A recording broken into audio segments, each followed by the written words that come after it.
Dua calon presiden, Anies Baswedan dan Ganjar Pranowo dilaporkan ke Bawaslu oleh sejumlah pihak atas pernyataan mereka yang dianggap menyerang Prabowo Subianto di debat ketiga Pilpres. Sementara Prabowo Subianto terancam terjerat pidana akibat pernyataan kerasnya saat kampanye di Riau usai disenggol soal kepemilikan lahan. Badan Pengawas Pemilu telah menerima laporan yang dilayangkan Pendekar Hukum Pemilu Bersih kepada calon presiden nomor urut 1 Anies Baswedan. Mantan Gubernur DKI Jakarta itu dilaporkan atas pernyataannya soal kepemilikan lahan Capres nomor urut 2 Prabowo Subianto di debat ketiga Pilpres. Menanggapi pelaporan Anies ke Bawaslu, Wakil Presiden ke-10 dan 12 RI Yusuf Kala menyatakan, jika Bawaslu memproses laporan tersebut, maka Bawaslu juga harus memeriksa Presiden Joko Widodo. Pasalnya, data yang dipaparkan Anies tak berbeda dengan yang pernah disampaikan Jokowi dalam debat Presiden tahun 2019. Bagus itu kedua Bawaslu. Kalau diperiksa, gampang Anies minta kesaksian dari Pak Jokowi. Kan yang pertama ngomong Pak Jokowi. Paling bagus sih jadi dua yang diperiksa. Anies tentu diperiksa. Dari mana datanya? Dari Pak Jokowi. Panggil Pak Jokowi. Baru rame negeri ini. Jadi bagus itu kalau diperiksa. Di sisi lain, pernyataan keras yang terlontar dari mulut Prabowo usai disenggol soal kepemilikan lahan berbuntut panjang. Bawaslu menyebut menghina peserta lain dapat digolongkan sebagai pelanggaran pidana pemilu. Meski demikian, Bawaslu belum menerima laporan terkait ucapan Prabowo. Kami kutip dari laman kompas.com, Ketua Bawaslu Rahmat Bagja menyatakan, tentang menghina bisa dijerat pasal 280 Undang-Undang Pemilu. Ya, jika ada laporan. Panwas lapangan belum ada laporan ke kami. Nanti kita lihat dulu konteksnya apa dan menyasar siapa. Sementara itu, Wakil Ketua TKN Prabowo Gibran, Juri Ardiantoro, meyakini pernyataan keras Prabowo Subianto saat kampanye di Riau tidak masuk unsur penghinaan. Jadi Bawaslu sama sekali belum melakukan penilaian apapun terkait dengan pernyataan Pak Prabowo. Jadi itu.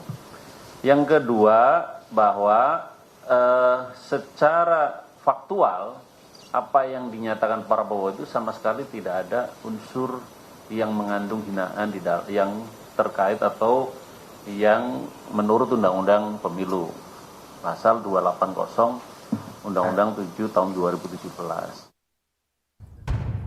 Anies Baswedan sendiri mengaku tak ambil pusing terkait pernyataan keras Prabowo Subianto. Anies menyerahkan ke Bawaslu untuk menilai apakah Prabowo melanggar pidana pemilu atau tidak. Justru bagian dari penilaian bagi seluruh masyarakat. Bila sikap-sikap ancaman, sikap-sikap yang tidak sopan itu dibiarkan begitu saja, nanti mengganggu iklim demokrasi kita. Kemarin kan beberapa kali saya sampaikan, kita ingin demokrasi di mana ada kebebasan untuk mengkritik pemerintah. Pemerintah tidak boleh anti kritik. Sementara itu, di sela-sela kampanyenya di Kota Tegal, Capres nomor urut 3 Ganjar Pranowo menyatakan, calon pemimpin harus bisa menjaga emosi saat berdebat dan tidak menunjukkan kemarahan di muka publik. Pernyataan Ganjar ini menanggapi Wakil Presiden ke-10 dan 12 Yusuf Kala yang menyebut ada calon presiden yang hobi marah-marah. Ya, pasti emosinya mesti dijaga. Karena kalau pertunjukannya adalah kemarahan, emosi, pasti ada beberapa yang tidak suka. Maka kita mesti bisa menampilkan hal-hal yang lebih edukatif, meskipun ada orang yang mengatakan tidak edukatif gitu ya. Tapi menurut saya itu edukasi paling baik.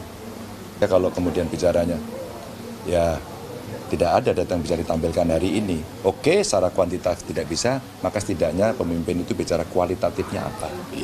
Itu edukasinya. Tak hanya Anies, pasca debat ketiga Pilpres, Ganjar Pranowo juga dilaporkan ke Bawaslu. Capres nomor urut 3 itu dituduh mendesak Prabowo membeberkan data keamanan negara saat debat Capres. Tim Liputan. Kompas TV.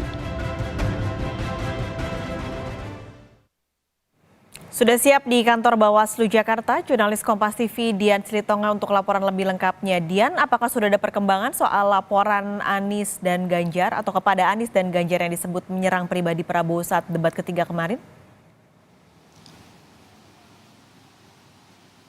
Belum disampaikan tindak lanjutnya oleh Bawaslu, Paskalis. Tapi kalau sesuai dengan tahapan di Bawaslu, tentu laporan yang sudah diterima ini nanti akan dikaji terlebih dahulu apakah betul ada potensi pelanggaran pemilu atau tidak. Kalau memang nanti dinilai ada potensi pelanggaran pemilu, maka akan dipanggil baik pelapor maupun juga terlapornya. Nah, nanti dalam proses pemeriksaan tentu akan ditentukan apakah laporan tersebut kemudian memang dinyatakan atau dikategorikan sebagai pelanggaran pemilu atau tidak. Nah, pelanggaran pemilu ini juga memiliki dua kategori, Paskalis. Yang pertama adalah pelanggaran administrasi, yang kedua pelanggaran tindak pidana pemilu. Nanti kalau dinyatakan masuk dalam kategori tindak pidana pemilu, maka proses hukumnya ini akan berjalan selama waktu 14 hingga 41 hari kerja begitu.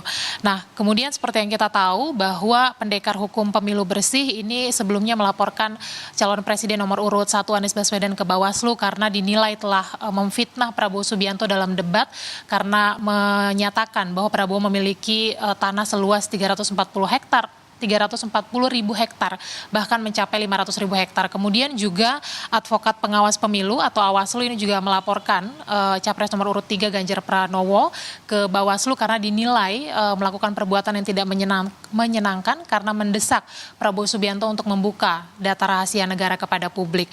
Nah, 2 calon presiden dilaporkan, tapi 1 calon presiden lainnya yakni nomor urut 2 Prabowo Subianto juga memiliki potensi Paskalis untuk dilaporkan ke Bawaslu atas pernyataan dalam sebuah momen kampanye di Riau beberapa waktu yang lalu di mana Prabowo Subianto menyampaikan atau mempertanyakan intelektualitas salah satu capres dalam debat ketiga sebelumnya. Nah, Ketua Bawaslu Rahmat Bagja ini menilai bahwa ucapan Prabowo Subianto bisa masuk ranah pidana pemilu yang bisa dijerat dalam pasal 280 ayat 1 Undang-Undang Pemilu, di mana pasal tersebut mengatur bahwa kampanye tidak boleh menghina seseorang. Nah, ini nampaknya memang sudah mulai panas, Paskalis, jelang pemilihan umum 14 Februari mendatang, sudah mulai saling lapor antar pihak. Nah, kita tunggu dan kita cermati seperti apa tindak lanjut dari Bawaslu atas laporan terkait dengan capres-capres yang kita ketahui. Paskalis. Jurnalis Kompas TV Dian Silitonga, terima kasih untuk laporan Anda langsung dari kantor Bawaslu Jakarta.